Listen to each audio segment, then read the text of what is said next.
Hello, thank you if you're joining us live today. My name is Kolbie and I'm a project coordinator with Right Brain. Good morning, I'm Luke Mannerfeld. I'm the new writer for Right Brain. And for those of you who may be unaware, to give you a little context, which we're going to get into, Right Brain is the newest division of business publications, and we're here to solve your marketing needs. Anything from social media management, to video storytelling, to custom pubs, to book publishing, we're here to do it all. At Right Brain, we pride ourselves on storytelling, and a key component to effective storytelling is the interviewing process. And so we're going to dive into that today as our point of discussion. And we take kind of a journalistic approach to interviewing, and what I mean by that is we ask questions and we get details to do effective storytelling, because you know your organization, you know yourself, you know your story better than anybody else. So we need to ask the right questions, get the right details to tell a story correctly, to help your organization, help yourself, and tell your potential customers and your customers the good that you do for Iowa and the community. So while Luke is our interviewing pro, I'm going to sit down and interview him today. So Luke, why don't you give them a little bit of background on your interviewing experience? Sure, so I just graduated from Iowa State about a month ago. This is my 5th week on the job. But my experience was at a student newspaper, Iowa State Daily. I was a sports writer for 1 year, and then I became the sports editor for a couple of years. And kind of my expertise there was long-form storytelling, and that's kind of what we try to do here at Right Brain. We like to do the in-depth, long-form, people-driven stories, and that's kind of where my expertise lies. We had a magazine called Hoops Magazine. It was the Iowa State Way Hoops Magazine, and what it focused on was in-depth stories about coaches, in-depth stories about players for the basketball team, and we also did a football one at the end of my tenure there. It won awards, and we're really proud of the work we did there. And I think that kind of helps me ask questions that get the details, that kind of separates these stories from just any other story. It makes a difference it's kind of the difference between a good and a great story, or the details. And that's kind of where my expertise lies, is in that long form storytelling. So taking stories from good to great, why don't you explain to us a little bit about how you prepare for an interview? Sure. So I'm big on context and researching. Before I go to an interview, I'll probably do about an hour to 2 hours on research on subject, the organization, or anything affiliated with that subject, because I think that's essential to the line of questioning. Is if you know context, if you know background, and if you know the person you're interviewing, then you can come up with good questions. You can come up with intelligent line of questioning that kind of you don't sound unintelligent. You need to come in there with a plan. So research is kind of the key for me.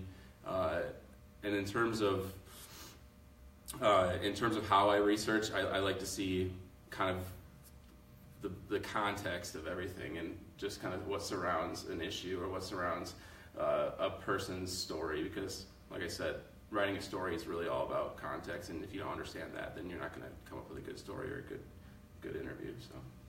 On the flip side of that, how can the interviewee best prepare for an interview? Sure, and it's kind of the same thing there, because interviewees, sometimes you don't remember something correctly, or say a certain topic, and if you go back and just kind of refresh your memory and how your organization came to this point, or how this story went, and if you kind of go back and do research yourself, because I think that's key, and it really helps an interviewer if an interviewee kind of knows maybe a little bit more than how they were involved in something, just because they'll have a better understanding as well.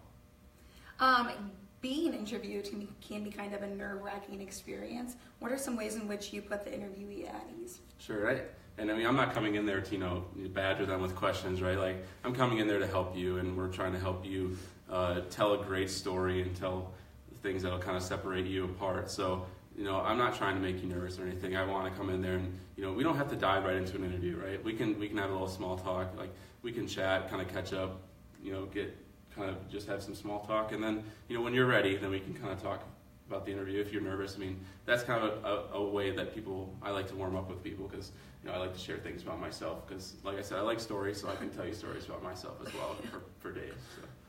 So. What would you say is your favorite part of the interview? Sure, my favorite part, I really like asking follow-up questions, right? So it's kind of a cop-out answer, but I like asking the follow-up questions, because they get you those details, they get you the information that kind of lets the story flow naturally. And if you don't have details in a story, it really, to me, it looks unfinished. And I think even readers can kind of get that message.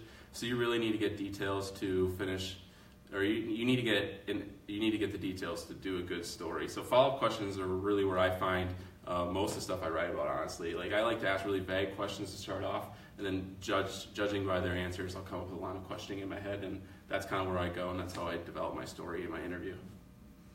A final fun question. Who would be your favorite pick or your dream interview? Sure. So I'm a big baseball fan, and I might upset some people maybe watching because I know there's a lot of Cubs fans in Iowa, but I'm a big Cardinals fan, St. Louis Cardinals fan, and Albert Pujols was my favorite player when he played, but he plays for the Angels now. But I'd love to interview him, and he's a great philanthropist, and he really helps out the community, and he's a great baseball player as well. So I'd love to just listen to his life, and it'd be really cool to kind of get kind of how he describes how his life has been, because he's all over the place. So.